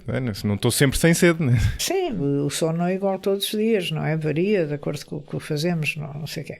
Mas, portanto, eu acho que se deixou, reparo, qualquer cão ou qualquer gato dorme. Sim. Sim, não tem problema. Os seus cães dormem. Aliás, sem problemas. Eu não sei se não ouvi dizer isto a algures, não me lembro quem disse isto, mas era alguém também, enfim, médico do sono. Estava-se a discutir isto e a pessoa contava que tinha estado uma vez numa conferência e perguntavam ao público quem é que tem dificuldade em dormir. E toda a gente diz que sim. E depois pergunta quem é que não tem dificuldade. E há um tipo que levanta a mão. E eu era o único que diz, então, o que é que o senhor faz para dormir? E ele, não sei, durmo. Ele não sabia explicar, no fundo. Pois, com certeza, dormia. Mas, quer dizer, a prevalência não é assim tão alta, mas enfim, mas pronto. Não, se calhar isto estava, enfim, estava caricaturado para efeitos. Caricaturado. Mas, pura e simplesmente, dorme-se. Sempre foi assim desde tempos imemoriais, não é? Claro. Portanto, pura e simplesmente se dormia e os animais pura e simplesmente dormem, não complicam. Está a perceber? Não complicam. Os meus cães têm muito jeito para isso. Os meus também. Percebe? Todos os bichos dormem bem. Portanto, não complicar. Claro. É um bom conselho. Depois, o outro conselho é que a gente tem que estar ao ar livre, ter uns horários mais ou menos sensatos, não trabalhar de mais nem trabalhar de menos. E não trabalhar perto de ir para a cama, não é? Ou seja, o que eu sinto que se eu fizer trabalho intelectual... Quer dizer, o chamado pré-dormitum, não é? Portanto, antes de ir para a cama, estar sossegado. Ter horas para comer e alimentar-se em condições, fazer atividade física, que também não deve ser de mais nem de menos, não comer 2 horas antes de se deitar e divertir-se. Eu agora começo a dizer, divirtam-se. Divirtam-se e tenham hobbies em que usem as mãos e a cabeça. E depois há um outro enorme conselho que é relativizar. Não catastrofizar. É engraçado porque esta questão do sono pode gerar 2 comportamentos opostos, não é? Que é a pessoa não ter noção de que está a viver numa situação de privação e, portanto, que é meio patológica, e haverá muita gente nesse caso, não é? Ou seja, essas pessoas que dormem 5 horas quando... E acham que é normal. E o contrário também, que é as pessoas entrarem numa espécie de stress de estou a dormir de menos, não consigo dormir mais, não é? Que também é mau, não é? Sim, mas há que saber quando é que se deve ir ao médico, percebe? E o número de pessoas que deve ir ao médico é razoavelmente grande. Quando se ressona, habitualmente, quando se não é capaz de dormir, quando se acorda cansado, quando se acorda com dores de cabeça, quando se tem pesadelos, quando se fazem coisas esquisitas durante a noite, como gritar, comer, fazer xixi, ter sexo não consciente, cair da cama, etc. por aí fora, não ser capaz de estar quieto e ter um sono muito agitado, ter problemas de memória, que se acorda exausto e com dor de cabeça. Portanto, essas coisas todas são sinais de alerta de estar a ir ao médico. E houve uma altura em que, por acaso, deixei de ter isso, mas houve uma altura em que eu tinha um padrão que claramente era de estar a compensar o sono, em que de férias eu acordava sempre com dores de cabeça. Por oversleep. E houve umas férias que isso foi particularmente complicado. A relação das dores de cabeça com o sono tem-se dores de cabeça quando se dorme de mais e quando se dorme de menos. Claro. Sim, claro. E medicamentos, ou seja, há muita gente, como sabe, não é, que toma... E quando eu digo medicamentos, muitas vezes estou a falar até aqui das coisas mais leves, suplementos de melatonina e coisas desse tipo. Eu presumo que a sua opinião seja que, na maior parte dos casos, não... Já a melatonina é quase sempre sintética. Sim. Não é natural. Mas isso é um problema? Quer dizer, tem que ser sintética, porque se for natural... dos animais nós não podemos ter, porque é tirada do cérebro. Portanto, temos o risco do problema das vacas loucas. Exato. É melhor que a melatonina seja sintética, mas as pessoas tomam porque é natural, mas não é natural, é sintética. Está a perceber? Mas a confusão entre o artificial entre o natural. Estou a dizer essa coisa, a melatonina... É aquela velha coisa, é químico, não é químico? Não é químico, claro. É tudo químico. Claro. Mas pronto, outro dia tem uma analista química, eu não tomo químicos. Ai! É sério? Até me arrepiei. A água não é um composto químico. Mas pronto, essa coisa dos produtos naturais. Atualmente, eu se quer que eu diga, começa a haver alertas em relação aos produtos naturais como podendo ser tóxicos. Designadamente a valeriana, que é tão tomada, começa a haver uma indicação da National Sleep Foundation que pode ter alguma toxicidade. E essa recomendação tem que ser dada. O que eu estou a verificar em termos dos produtos naturais, quer dizer, há uma diferença entre os produtos naturais e os produtos sintéticos. Sim. Os produtos ditos naturais, as pessoas dizem que não tomam remédios nenhuns e depois têm as alterações no eletroencefalograma que se costumam ver quando se toma benzodiazepinas. Portanto, o que é um aumento dos ritmos rápidos, sabe, eu conheço o aumento dos ritmos rápidos, eu sou neurofisiologista também, e portanto, quer dizer, vejo EEGs de pessoas há 50 anos, não é? Quer dizer, isso conheço bastante bem. Percebe logo. E aquilo tem um padrão muito característico. E a gente começa a ver aquilo, então não toma remédios nenhum, não toma remédios nenhum, depois afinal tomam. E os ditos produtos naturais têm um número muito grande de compostos lá dentro. Já se vai ver a composição. E, portanto, a gente nunca sabe qual é o que faz aquilo e é impossível. Porque essa é a dificuldade dos produtos naturais, não é? Porque não são sintetizados. Portanto, aquilo, o que se sabe com ritmos rápidos no EEG durante o sono, o que eles fazem é dar alterações de memória e dar alterações na respiração durante o sono. Portanto, ter aquilo não é uma boa ideia. As pessoas têm que perceber que não podem fazer tudo e mais alguma coisa, e que as coisas têm algumas consequências. Em relação aos remédios, há sempre eu digo isto porque tenho dados, não é? Há sempre uns reportes dos hábitos de medicação que a gente recebe das entidades oficiais, não é? E eu medico muito menos do que a maior parte dos meus colegas. Portanto, eu não dou benzodiazepinas, em princípio, quer dizer, a menos que a pessoa ande a tomar e não possa parar, e dou doses muito pequeninas de remédios. E nós temos tratamentos alternativos, não é? Quer dizer, uns dos quais são comportamentais. Pois, exato. É mudar os estilos de vida das pessoas. Claro. E as pessoas têm que se convencer que pequenas mudanças, pequeninas mudanças, têm enormes resultados. E isso sem medicação nenhuma. É aquilo que eu chamo a terapêutica dos pequenos passos. E a terapêutica dos pequenos passos, quer dizer, mudanças pequenas nos horários de trabalho, mudanças pequenas nos hábitos de trabalho, mudanças não sei o quê, têm enormes benefícios e que têm que ser vistos e que têm que ser enquadrados. Até porque geram, imagino eu, um efeito cumulativo com o passar do tempo, não é? Sim, e a pessoa não está a tomar remédios, não sei se está a perceber, porque os remédios têm sempre efeitos acessórios. Quer dizer, faz pouco sentido que a maioria das pessoas tenha de tomar remédios, não é? Tem que tomar remédios, se calhar, para o colesterol, para a tensão, para essas coisas, mas para o sono. Sendo o sono.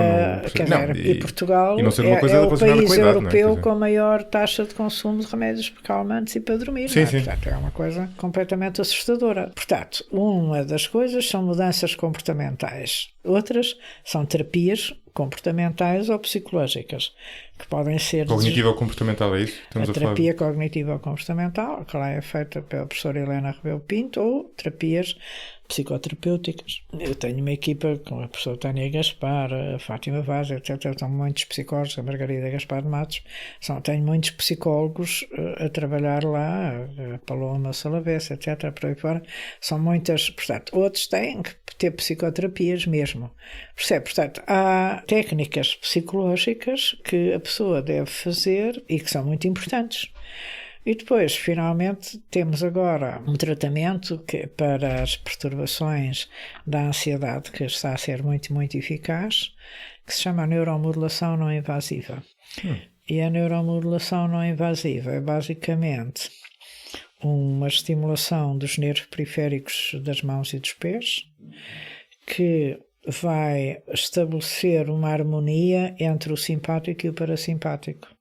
E como sabe, as pessoas muito ansiosas ou as pessoas com muitas insónias têm um aumento da atividade simpática. E, portanto, o que se pretende com isto é aumentar a atividade parasimpática e arranjar um equilíbrio entre as duas, e aquilo é de facto bastante eficaz. Mas estimulando as mãos, é? Não é as mãos, é os nervos periféricos das mãos e os nervos periféricos dos pés, com correntes de muito baixa intensidade. Não sente choques, não é? Mas o local, ou seja, ser os extremos dos pés e das mãos, tem que ver com serem nervos que estão no extremo, nas extremidades, ou tem que ver com serem das mãos e dos pés, não é? Não, tem que ver com você estar a estimular o sistema nervoso periférico. Percebe? E influenciar o sistema nervoso periférico influencia o sistema nervoso central indiretamente, sem chatear o sistema nervoso central. Eu, como neurologista, tenho alguma dificuldade na estimulação, quer dizer, é evidente que aquilo é bom em determinadas circunstâncias, mas a estimulação cerebral direta pode ser feita ou por correntes elétricas ou por correntes magnéticas, percebe? E está validado em determinadas circunstâncias, mas tem mais efeitos acessórios potenciais, percebe? A gente tem que ter um bocado de cuidado. Estes não têm grandes efeitos acessórios. Curioso, nunca tinha ouvido falar. Mas olha que tem sido bastante eficaz. Bom, terminamos. Alguma coisa que não lhe tenha perguntado? Eu gosto de fazer esta pergunta quando tenho temas assim não tão me abrangentes. perguntou as doenças do sono, mas tudo bem. Então, mas temos tempo. Quer dizer, há cerca de 90 e tal doenças do sono, que é importante que a pessoa tenha em linha de conta. Eu vou falar as coisas principais. Uma é as insónias. Portanto, as insónias é o não dormir, o não ser capaz de adormecer, ou acordar muitas vezes durante a noite, ou acordar cedo demais, portanto, ou dormir pouco. Isso é tudo insónias. As insónias são doenças sérias e têm que ser tratadas, e não há duas insónias iguais. Portanto, há Pois, imagino. aquela mania de eu tomo o remédio que o vizinho me deu, percebe, ou que a minha vizinha toma, percebe, eu passo-me com isto, porque de facto, quer dizer, as insónias têm sempre muitas causas, são multifatoriais. Claro. E portanto a gente tem que analisar aquelas causas todas. E não se consegue resolver nem em conversas de corredor, porque eu levo cerca de uma hora e meia a fazer a história dos doentes. Bem, não é assim uma coisa...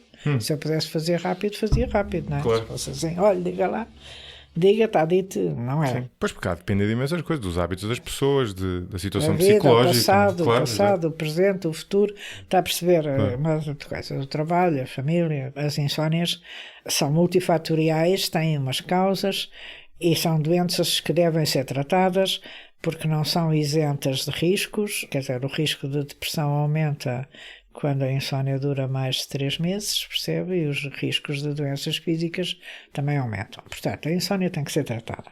Pronto. E não deve ser tratada com imensos remédios. Portanto, tem que ser tratada como cada uma o que precisa. Depois, as apneias, que é a pessoa ressonar e depois parar de respirar durante a noite, há que ter duas ideias principais.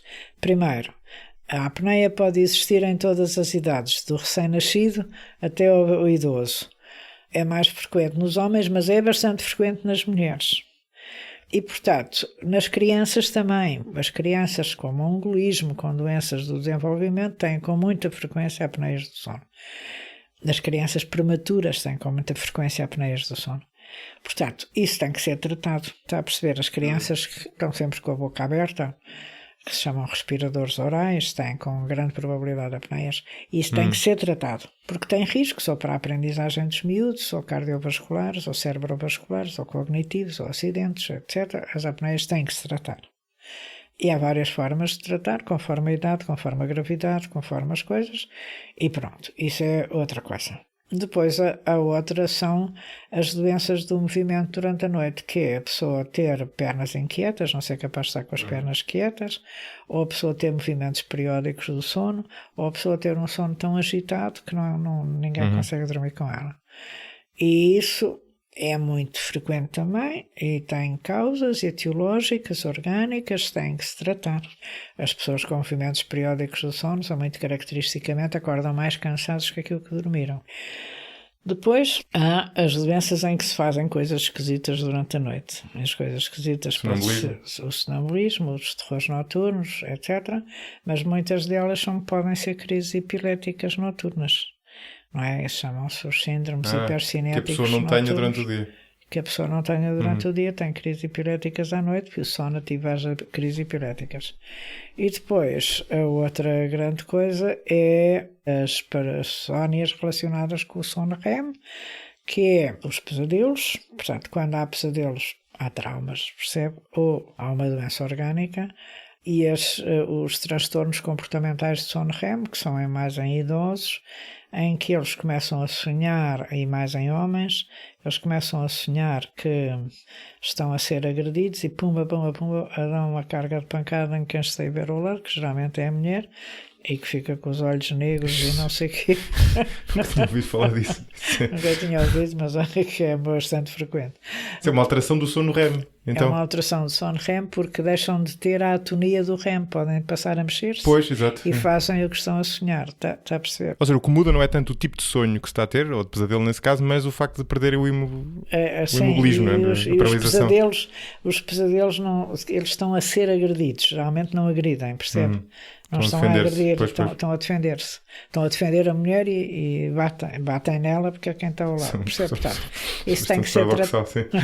Tem que ser tratado porque é uma urgência. Tem que ser tratado porque eles podem se magoar, cair da cama, etc. É sempre uma urgência. Gritar durante a noite, etc. Essas coisas. E depois há as chamadas sexónias, não é? em que as pessoas têm comportamentos sexuais durante a noite, quer dizer, a dormir, e isso também carece de um diagnóstico etiológico e tratamento. Depois, há as alterações circadianas, que é os trabalhos por turnos, o atraso de fase, o avanço de fase, o ritmo em livre curso, etc., etc., que implicam, digamos, um diagnóstico etiológico feito com monitorizações durante vários dias para a gente ver o que é que se passa com eles, percebe? E têm que ser tratados também. Portanto, acho que já disse tudo.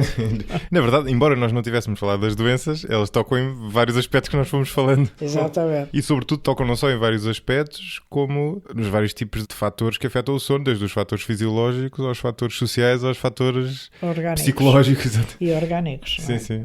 Bom, doutora Teresa Paiva, muito obrigado. Nada.